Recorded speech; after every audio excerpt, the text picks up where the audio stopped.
man. What? Oh man. Look at this. Look at what? Come here.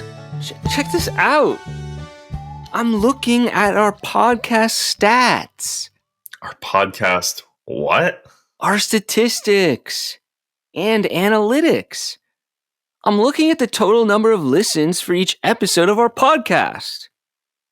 I'm also looking at demographic information, what devices our listeners use, their countries of origin, and their socioeconomic statuses. Oh, I can see how that information could be not only interesting, but catering to our needs, RN. Anyone from out of state? Hell yeah. Well, technically, even you are out of state for me, because you live all the way in New York, and I actually left NY a while back. Oh, true. But wait, don't you live in an area affiliated with universal healthcare, maple syrup, and that sport where a bunch of strong people harm each other on ice? Basically, it looks like a bunch of strong people are holding sticks and chasing around a teeny tiny piece of sushi. Well, realistically, it's a puck. But yes, I do live in Canada. Yeah, so my point, you don't even live in a state. You live in a province, to be perfectly frank. But Canada technically is a nation, and state is another word for that. Right. Nice. I'm glad you agree with me on this. I like when we agree because it reduces conflict and, in turn, reduces our cortisol levels, allowing us to live longer, more productive lives. Like, Jay, remember, in 2009, after that one show, we agreed deeply on our stance regarding fetal alcohol syndrome, and we ended up actually having a couple of super productive months. I was briefly almost making, I think, 6 figures. I wish we had 6-figure listeners listening to our pod. Instead, we only had 3,663 listeners for EP1, which is a whopping 4 figures at best. It's a new podcast, so it's not bad, but...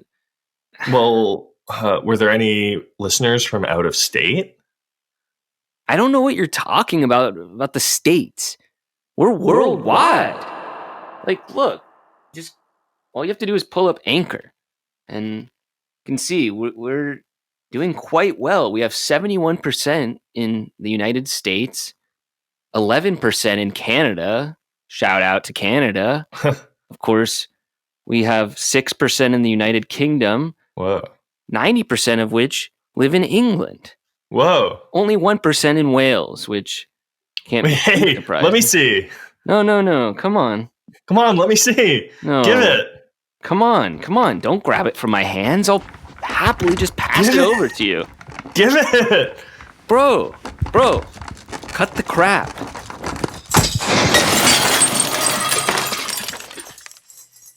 Fuck you. You destroyed this thing. Shit. I should have been more careful. And now you're paying the consequence. But I'll gladly pay for a new one. 1-800-263-3394. Dial.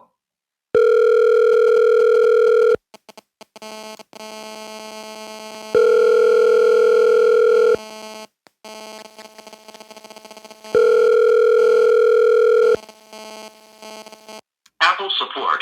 Calls are recorded for evaluation and training. Para español, oprima 9. To securely verify your identity, I'd like to send a consent notification to your Apple devices. Do I have your permission to do that? Yes. If you're calling about charges on your account, say billing. Otherwise, what Apple product or service are you calling about? New device. The device just broke. I accidentally knocked it. If you're calling about charges on your account, say billing. Otherwise, what Apple product or service are you calling about? A new device for recording a podcast. It doesn't have to be that great, but it's just for entertainment. Okay, Apple Watch Series 5. If that's not right, say try again. Now I'd like to get the serial number from your product so I can look up its details for the advisor to be ready to help you. You can find this number on the original packaging or receipt. Please say the serial number. For example, Speak to an operator. Come on. Sorry. I'm having some trouble. Fuck Get someone to help you. These things always get my goat. Apple support. Please hold for an Apple advisor. Apple is happy to offer a choice of music while you wait. For a collection of modern popular music, press 1. For classical, 2. For jazz, 3. If you prefer to wait in silence, press 4. Well, I'm not going to listen to top 40 crap. I guess classical. Okay. Classical.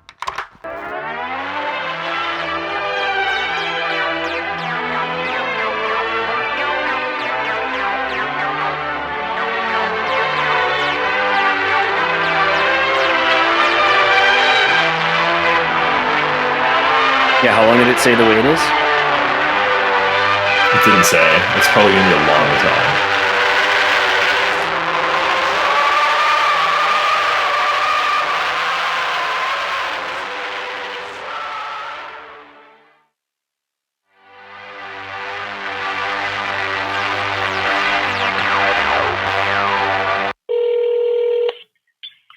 Hello? Hi, I'd like a replacement for a device that just broke down. Well, what device is that? Basically, we were recording a podcast and I don't know, I'm such an idiot. I knocked it off the table. I don't know if I can help you. Like, do you want me to mail you, or do you want me to buy it off Amazon for you? Yeah, that'd be good. I mean, it doesn't have to be the best.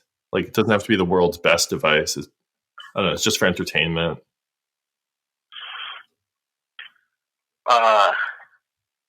Okay. I actually have the person here who was supervising, or who is supervising this call. Okay. Yeah, hi. I apologize. I've been listening in. Just wanted to let you guys know I'm here, and I'll just be listening in for the rest of the call. But yeah, we'll just need to get a new device. Right. Well, do you have the device's serial number? Or? That's going to be a bit of a problem. Maybe if I can put the pieces back together, but this is going to be harder than a jigsaw puzzle.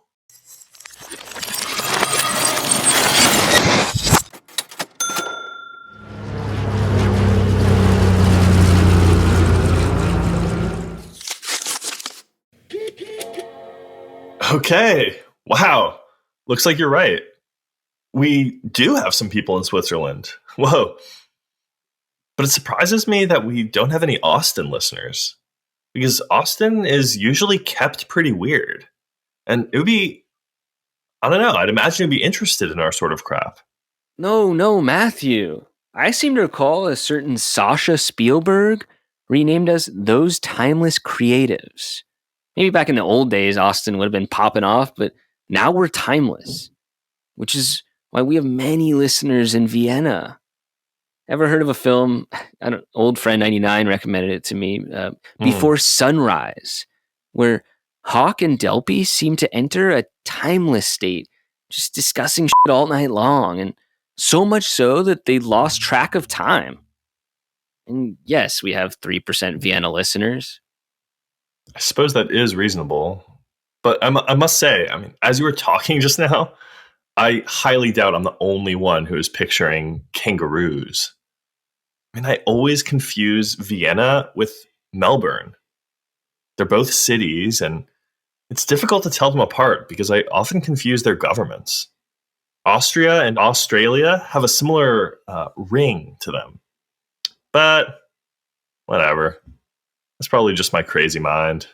No, you're not crazy at all.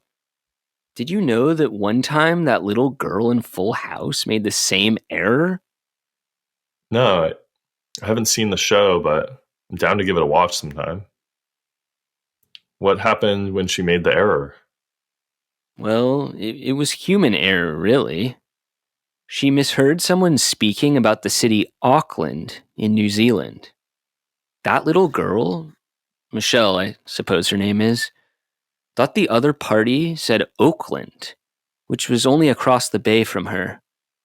It turned out she ended up flying to Auckland, which is a real drain on her father's pocketbook.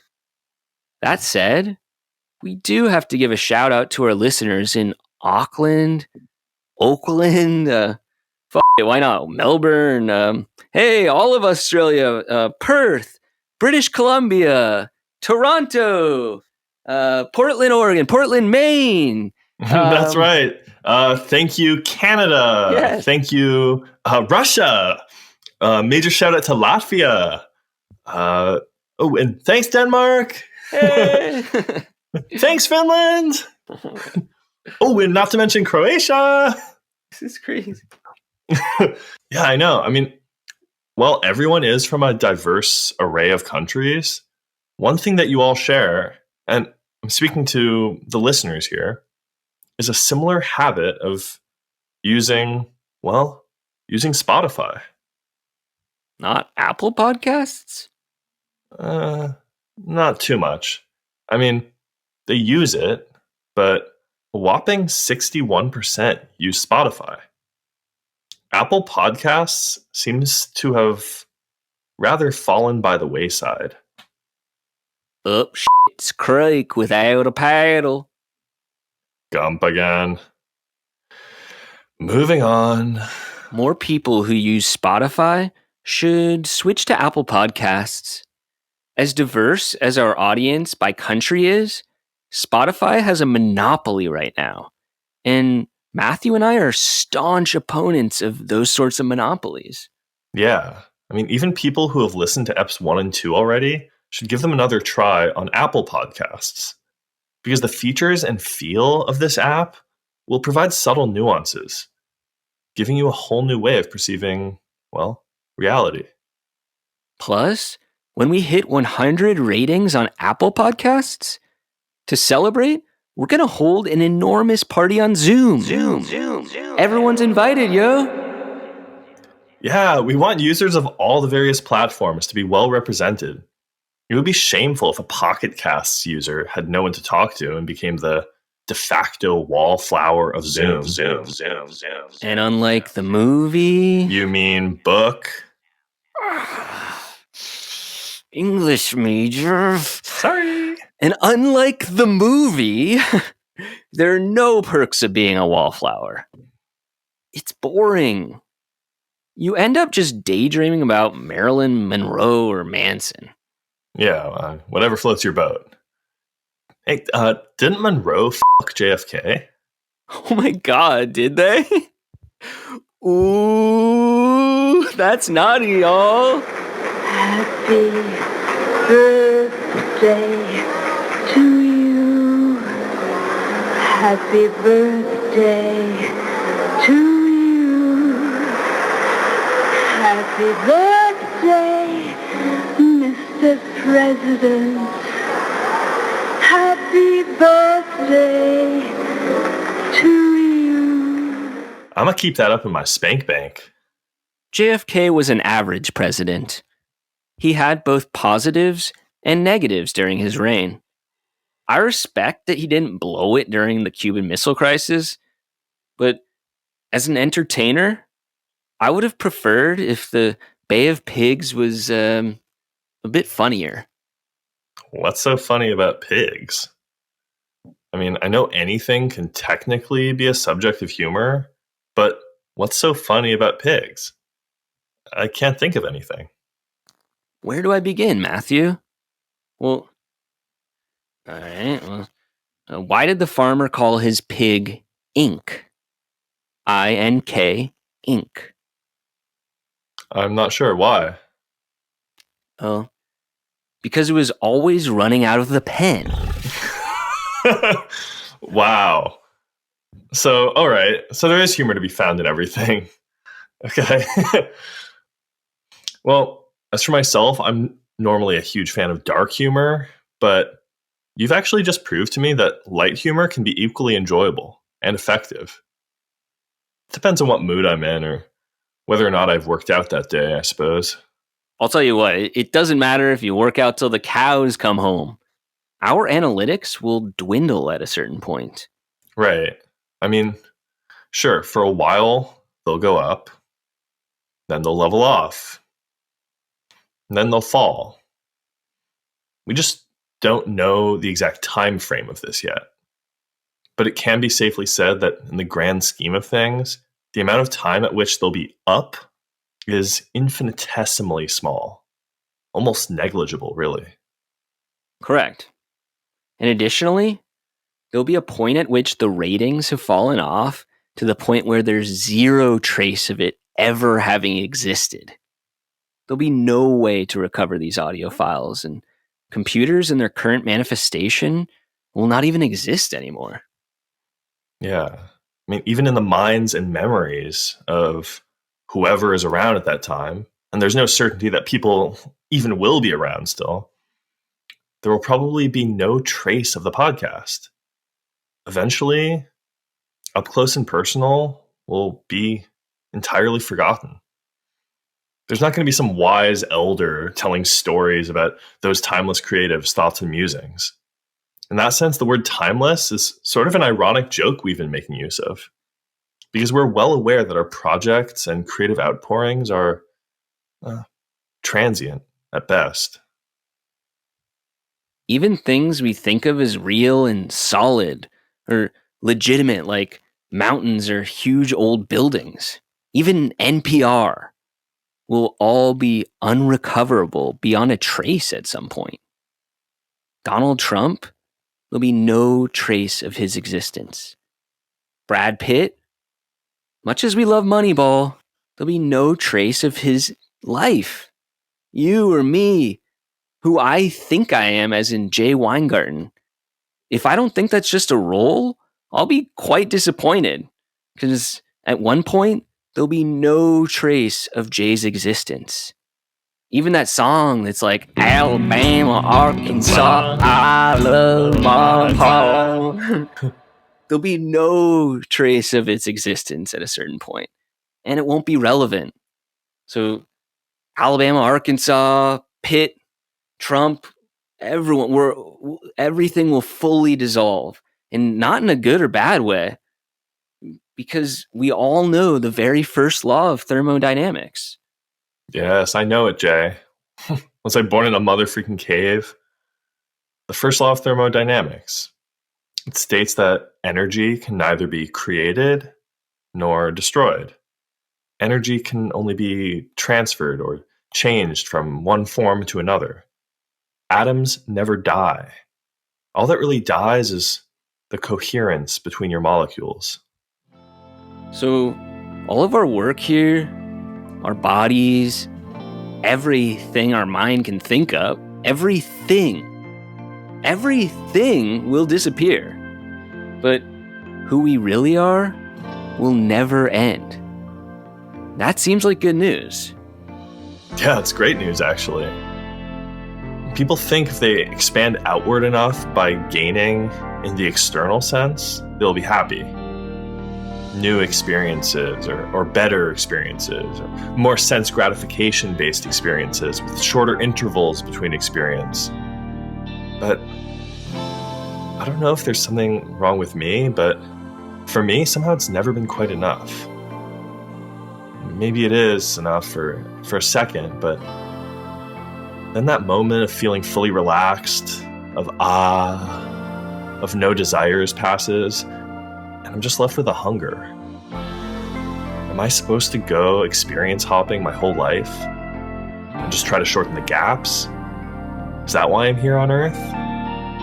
These are all great questions, but also talking about all this is sort of tricky because no words can actually convey the truth, but only just provide hints pointing towards the truth. That's why Ramana Maharshi was just silent all day.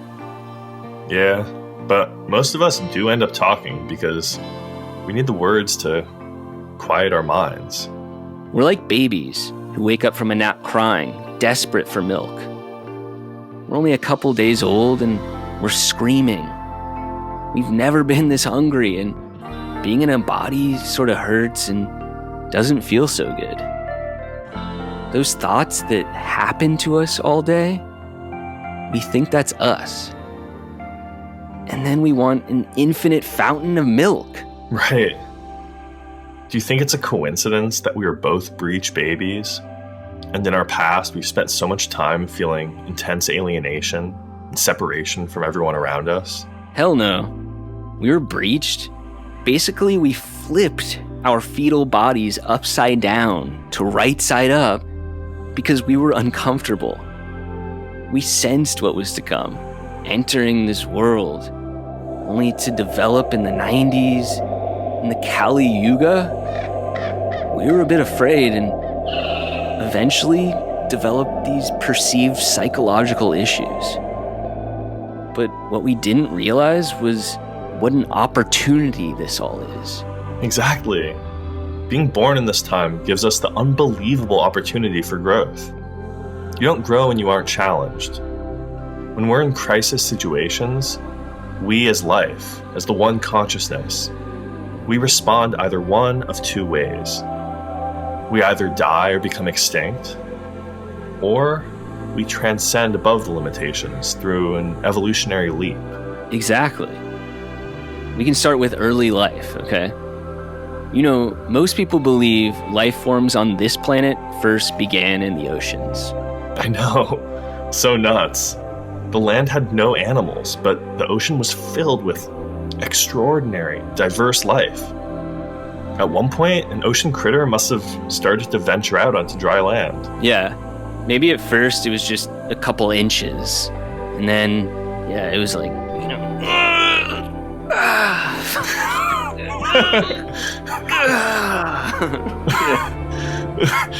Imagine the pull of gravity it must have felt on land. This little sea critter was used to the ocean where gravity is almost non-existent. That must have been insane. Yeah. So it returned back to the ocean where it could just float around and live in relative ease. Yeah, but then our little critter friend would try again and again and again. After a very long time, maybe over generations, it would adapt to life on land, grow feet instead of fins, grow lungs instead of, well, gills. And you know, there's no way a critter would just choose to give up the luxury of floating around in the sea like they had for millions of years. They must have been basically forced to venture into such an alien environment as land. Then undergo a whole evolutionary transformation. They had to be absolutely forced into this due to maybe a crisis situation. Obviously, we don't have to worry about going from sea to land or anything like that. We have to transcend our minds. Man's desperate attempt to control using its prized prefrontal cortex. This is the current radical crisis, and at this point, it's threatening our very survival. Vivekananda said, "The mind is a wonderful servant, but a lousy master." We need to use our minds to a point. But the dysfunction of being consumed by this egoic human mind, which is just like our helpful computer software, this has been recognized already more than 2,500 years ago by ancient wisdom teachers to be our greatest challenge. We're caterpillars destined to become butterflies, much as an ocean wave transitions from crest to trough. This death that we speak of isn't the end. After all, as Ramana Maharshi said as he was just about to drop his body, "Don't be silly. Where would I go?" Most of my family members are alive, by the way. And despite understanding the inseparable nature of life and death, I'm thankful these family members remain breathing. There's just no getting around the fact that if any of them were to pass away, I'd lose some valuable companionship. Really now? Most of your family members are alive? I feel like you're forgetting a little thing called ancestors. Right. I always forget about them. Probably because they're blocked by graves. It's harder to form a mental image of a person when they've pretty much been replaced by a gigantic rock covered in a stonemason's famously illegible scrawl. We both have ancestors going way back. Whether they're biding their time in graves or just floating around as dust. Or trapped between realms as poltergeists because they can't let go. It's important to count them up if you're writing down how many family members you have. Otherwise, you just sound like a jackass. Touche. On guard! Well, it does make you wonder, though. Like, do pets count as members of a household? I mean, if the census were to happen right this very second... What? I'm not even dressed properly. Wait. Let me get you something on. Hold on. Hold on, I'll be there in a second. Wait. Jay, it was a hypothetical. Carry on. Okay. If the United States Census, for example, were to happen right this very second... Wait, my room is a mess. It looks like the world's dirtiest pig just sat down there and never got up. Let me just clean this up real quick. Hold on. Jay. Buddy, that time I was just messing with you. Okay, then. I hope I didn't get under your skin too much just there. Not at all. It's just your way of messing around and trying to get me out of my shell. Yep. And you poked your head out faster than a turtle in a lettuce patch. That's not saying much, given what we know about turtles. Or at least their stereotypes. Yes. But as I was saying, if a census taker came into my house today to count my family members, the civil servant would count me, 2 big sisters, my little brother, my slim father. That's 5 members. Right. But what about any animals, if we were to ever get a pet? I mean, you just mentioned turtles, so surely it's a relevant point. No, turtles are a moot point. I don't think a census taker would count them at all. The worker would recognize the animal, sure. They would recognize the animal as a creature that the family gets a lot out of, but there'd be no need to list birds, dogs, or whatever's in the cage. Animals would clutter the list. But that's not to say the census taker wouldn't enjoy seeing the small animal. I think it would brighten an otherwise dreary workday. Well, I think census takers probably do count the animals. I don't see why they wouldn't if they're trying to be thorough. And even if they don't count the animal, there's a high likelihood that the Patriot Act and whatever else the feds have cooking pretty much already have a good idea of who owns creatures. So that's why you have tape all over your MacBook's camera. I thought you were just leaving tape there in case, I don't know, you needed to grab it for a project. Yup. I don't want them seeing my dog or compromising neighborhood birds. Isn't that a bit paranoid? They called Marilyn Monroe crazy, too. But I think her legacy speaks a different story. Her diary and private letters actually reveal that she suffered from mental health disorders, such as major depression. That's a moot point. People tend to get sad when they write in diaries. And letters bring out the worst in us, especially as our hands cramp up. But here's where I disagree with you, Jay. Earlier, you seemed to be waxing poetic about how animals benefit the family, the joy a pet provides, how even a census taker passing through would find joy in the dog. It's common sense. Pets are man's best friend, and I don't see that changing anytime soon. All homes should have one. Personally, I think having a pet animal is absurd. I don't like animals. Just thinking about them right now gives me the creeps. Sure, they look weird, but their behavior is adorable. What's so creepy about a dog's lick? It does it out of love. And the saliva even has some antibacterial and antimicrobial properties. I had a dog lick one of my wounds once. It started off fine. The gash did start to heal. I inhaled a gasp of air in joyful surprise, and that was when I got a whiff of the dog's breath. Halitosis. Stank to high heaven. Come on. Probably just ate something rank. Licking your festering wound probably didn't do the dog's breath any favors either. Yeah, sure. I don't hold it against the dog. Everyone gets bad breath at times, but pets just stink. It's worth it. Pets release serotonin in the brains of the owners using them. As serotonin and dopamine levels are elevated, masters can calm down and relax.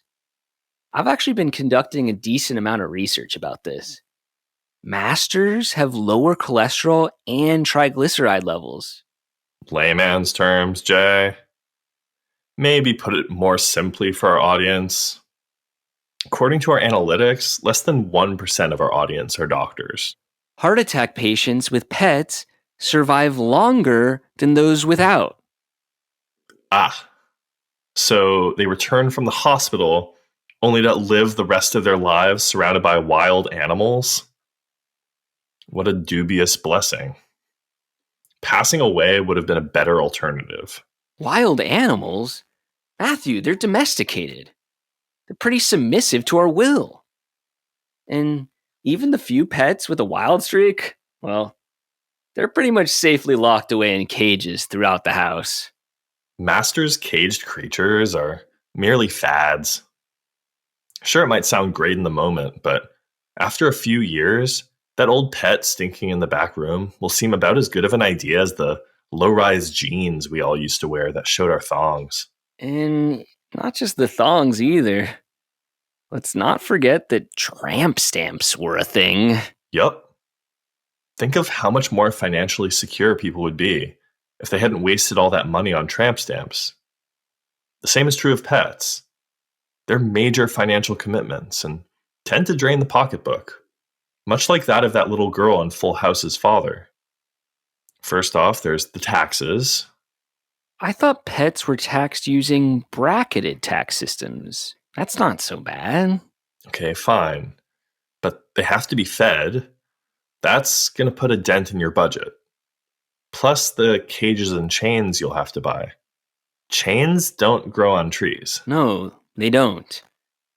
But are we really at a point in life where how much we value something depends on whether it grows on trees or not? This is just getting ridiculous. Just buy the chains and care for the pet. Shops have them, so we should buy them. Plus, everyone should have something to snuggle up with during weekends, work holidays, and pupil-free days. Maybe we should agree to disagree on this issue. All right. I'll just get all the animals to myself. Okay, maybe save one for me. Which one? It doesn't matter. Any animal will do the trick, really. Nice. Well, you should get one now. All right. Let me just go on petfinder.com. Hold on a sec. Oh my god, that's a nice Mac. Yeah, I just bought it. You were supervising the call, remember? Well, how did you decide to go with that over a sturdy PC? Well, everyone has seen the amusing Mac versus PC television commercials. School administrators actually have to make the decision about which platform to use. And that decision is a pain in the you-know-what. Though nearly every school district has already made this decision on some level, the rise in popularity of the iPad and other iDevices, really, have forced some formerly PC-only school districts to reconsider their loyalties. Now, Jay, both platforms have their strengths and weaknesses, and it's important to understand those before you decide whether to buy Macs, PCs, or some weird-ass combination of both. Many people in the universities would argue that although Apple makes a better comp, students are more likely to encounter PCs when they enter the real world. In reality, the differences between Macs and PCs are not that huge, aside from the minor matter of users adjusting to the change in operating system. The Mac versus PC debate is still going on. I look forward to this debate raging on, much as a fire gathers flame when roasting some of the most delectable mallows. The nerdy guy and Justin Long or Lang or whatever should just fight each other. Or just make out. Clearly, these guys need to get a room for some purpose. Well, I encountered a guy on my Mac. I saw him on the screen and I clicked follow. How did you know to click follow? Well, I don't know. I must have read one of his tweets and I eventually worked up an appetite for more. Or he followed me and I wanted to do the quote-unquote right thing and follow back. Oh, Derek. Yeah, I wonder which one of you followed first. And the other, returning suit, followed the other back. Who knows? The important thing is we follow each other. I actually followed Derek while running Mac OS X Panther. For real? I was using Snow Leopard at the time, so I was probably able to load the tweets a little quicker than you. Yeah, but Panther was funnier because I had to wait a little. Comedy is all about that element of surprise, building tension. Panther took so long that my cravings for Derek's posts lasted and built to a crescendo. I finally saw what he wrote and moved on with my day. Today, Derek is here telling it like it is, as only he can. Speaking out, sparing no one. Sarah Palin, Dick Cheney, President Obama are all in his sights. Derek for the hour.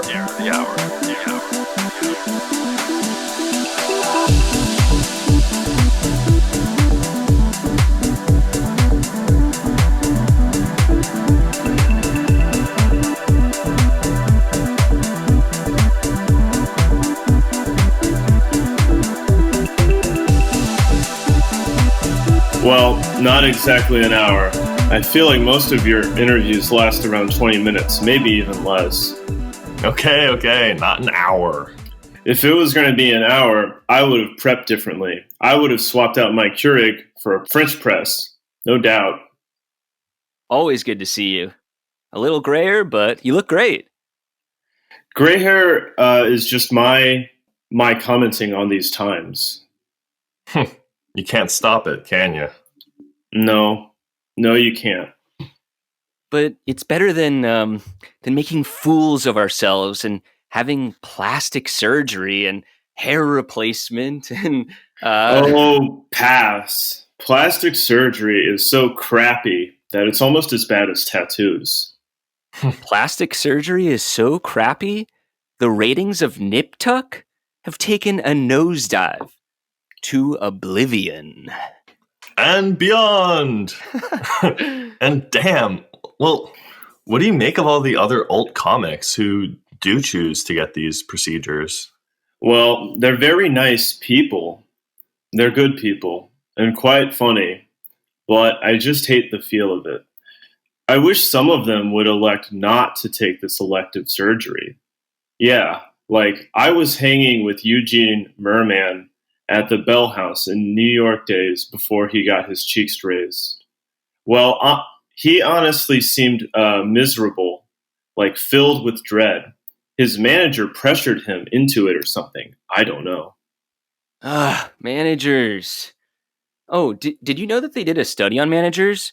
Yeah, my buddy, he told me it was in the New York Times last night. Yeah. Yeah, they did a study on managers, and they found out and finally revealed that they have a major problem with being selfish. Yeah, this groundbreaking study proved that they have less gray matter in their brain, which helps them with executive function. Managers seem to only be in it for themselves, which makes them greedy as a vulture. Hold up. Jay, is that really necessary?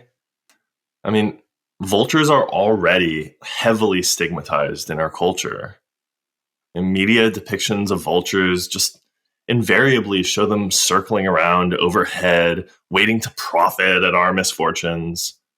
But come on, it should be understood that these birds, and yes, they're birds, not monsters, they're just trying to get a bite to eat. Well, isn't that bite to eat potentially a friend of ours passing out in Joshua Tree from dehydration?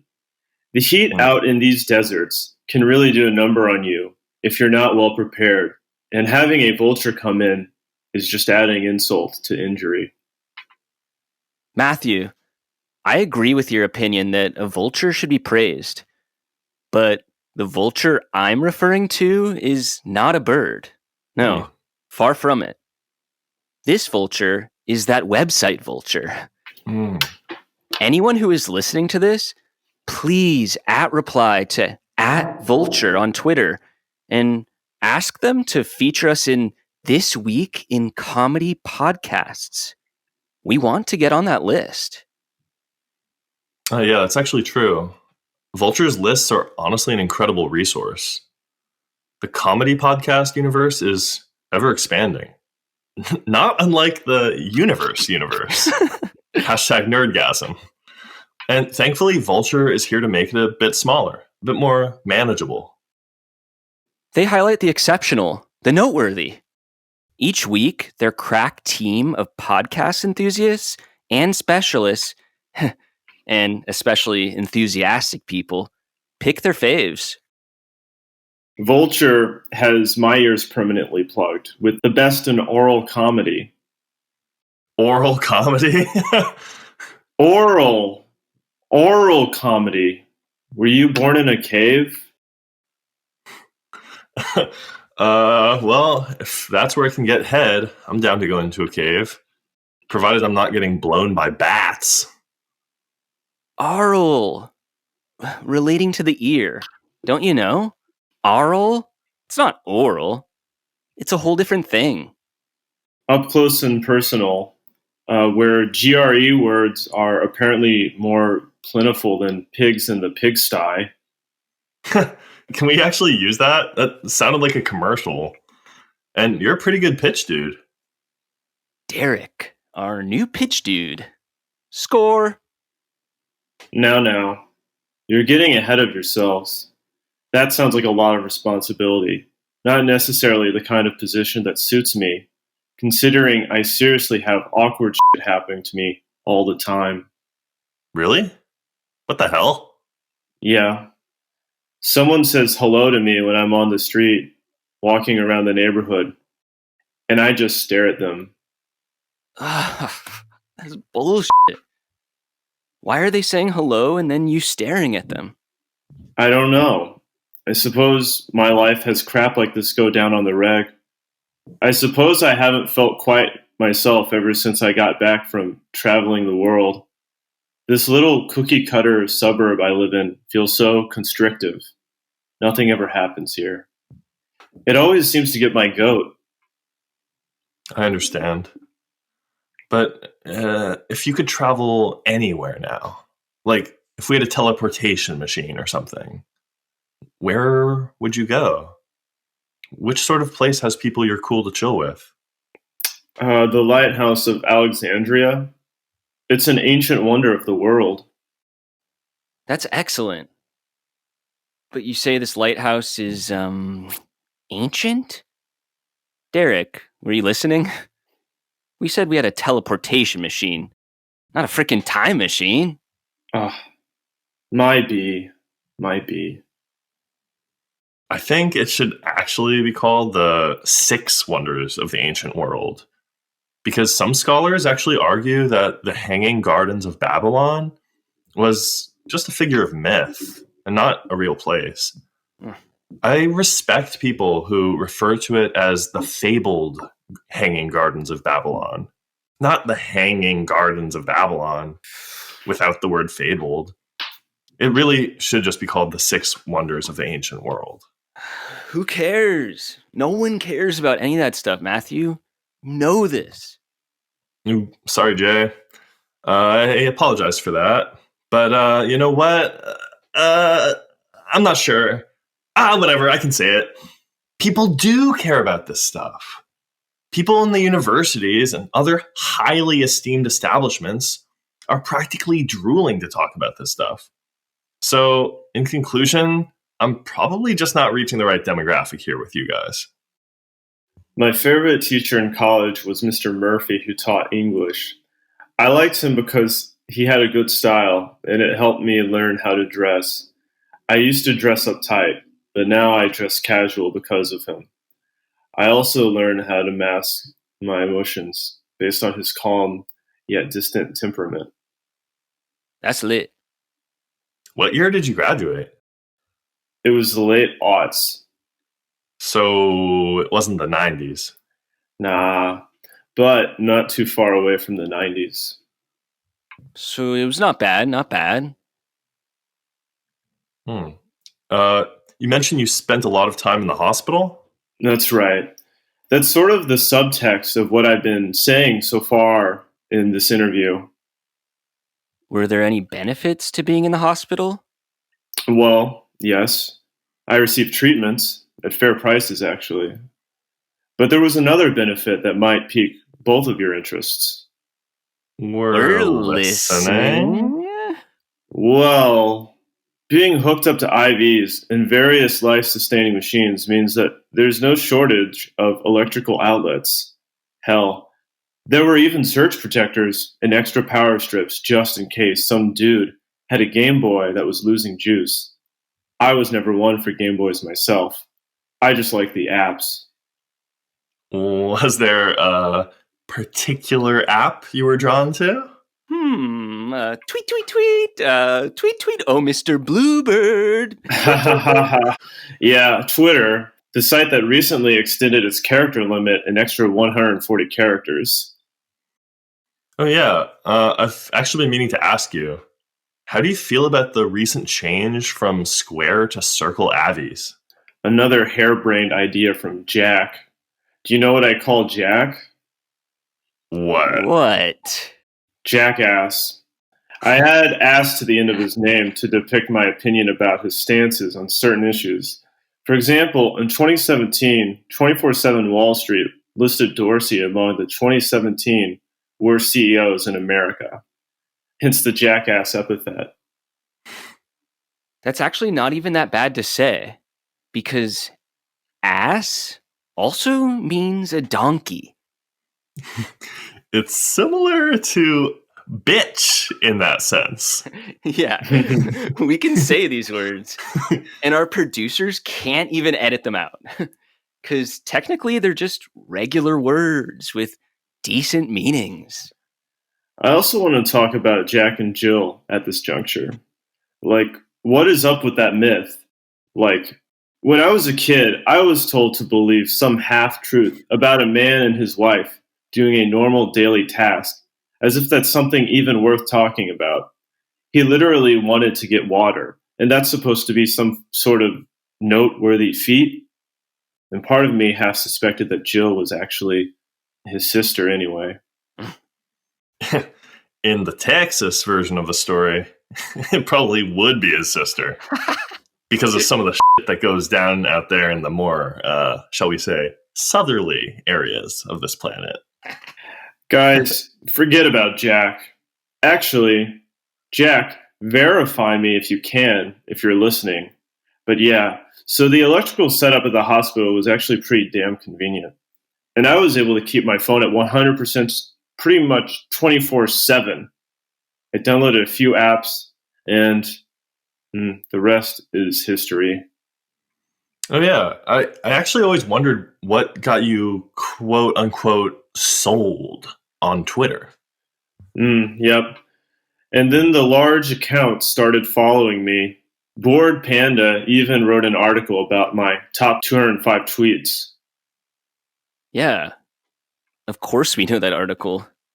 That's how we found out about you. Yeah, I was subscribed back in the day to Bored Panda's RSS feed. And when I saw that they were talking about some guy named Derek, like without even reading it yet, I sent it straight over to Jay. We both love that shit. Thanks, but I've actually made major strides as a writer since then. I sucked back then. Derek, don't speak so harshly about you, my friend.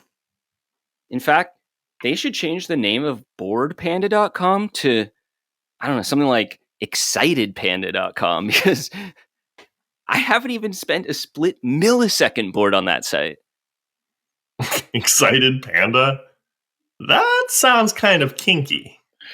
The pandas in China rarely get off. Yeah, that's true. They do rarely get off. Yeah, so when they do, their orgasms feel so good, it's almost painful. I wish they'd jack off more and save me some heartbreak, considering my empathy and all. The problem is actually just that depression lowers libido. Something I know oh too well. The pandas don't seem motivated to make love. Ugh. I hate that expression, make love. Just say Yep. I bet the producer bleeped that word. You just can't say shit like that on here. fuck you. You asshole. Jay's just fucking trying to prevent you from getting your ass beeped, you piece of shit. Don't come around here and not expect me to beat the shit out of you. And when you start saying terms like fuck to Jay. Thank you, Matthew. I appreciate the kind words. But you bastards, I bribed the producers not to bleep out any of my swear words. I believe in freedom of speech, unlike all those other half-wits that think they're making gains. They're not doing shit. In fact, fuck all this shit. Derek, relax, man. I was never gonna beat your ass. That's the thing that poop comes out of. I wouldn't touch that with a 10-foot pole. Hell, even 100-foot pole still seems rather nasty to me. I appreciate that. By the way, this kind of banter is the same kind of crap that goes down in the green room between me and Drill, my co-host on Truthpoint Dark Web Rising. Oh yeah.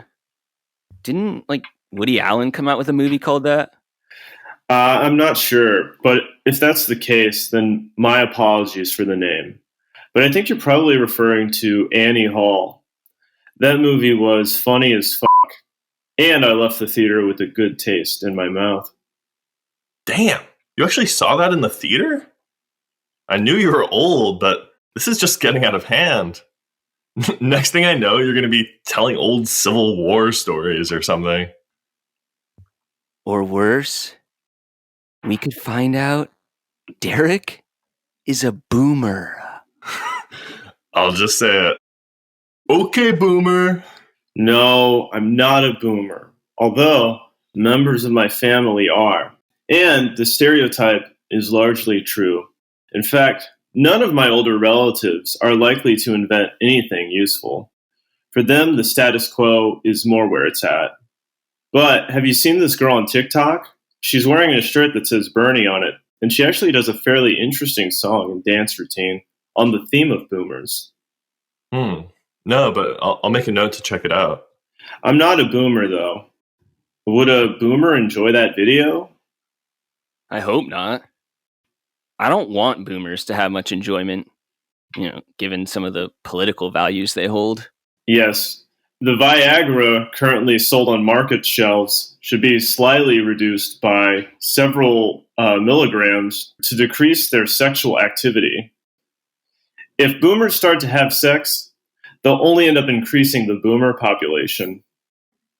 Derek, that's actually pretty ignorant. You should sit in or audit for no credit at a sex ed class. I'm sure you can find something like that at least, wherever you're currently living. Yeah, wherever that is. You realize you're making fun of a city that not only Will Rogers spent most of his adult life in, but is also a former city of residence for each of you. Do you really want to make fun of yourselves? think clearly before you answer this question. I make fun of myself all the time. I have a carefree attitude about some of my quirks. And trust me, I'll be the first one to laugh at my own flaws. Yeah. I enjoy self-deprecating humor. I put myself down for laughs. And I don't always get them. Neither do I. This is hilarious. I'm so glad you guys had me on the pod. So, before you get back to your life of glitz and glamour in LA, is there anything you want to plug? I'm writing a book that I hope will come out in 2 years. Right now, I don't know what the book is about. I'm simply doing word diagrams and trying to think of which words I want to put into the book. Words determine the concepts, which then will determine the genre, which then determines the story arc, which will then determine the characters. Some of the words I've diagrammed so far are sword fighting, mysteriousness, and espionage. Based on these words, I'm already getting an idea about how the book might be in the end. That seems like a reasonable enough idea. I'm really glad Jay asked if there was anything you wanted to plug. I mean, most people know I love books. And I majored, after all, in pretty much the closest thing to books available, the English major. Okay. Well, when you read my book, don't just bring it in your backpack on some vacation where you won't actually be able to focus on it. Don't worry, Derek. I'll make sure Matthew doesn't have any access to power strips or surge protectors.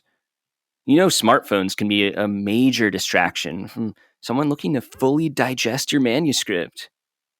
And I'll cut a cell service off too, just in case. Did you just say seltzer? No, cell service. Well, because of my weird head, I thought you said seltzer, so I imagined him spilling drops of cold, spicy seltzer all over my manuscript. Probably just my paranoid mind again. Let's just say LaCroix doesn't go too well with literature. That's actually probably the only thing it doesn't go well with, because, let's be honest, LaCroix is legit in a big way. Cheers, y'all.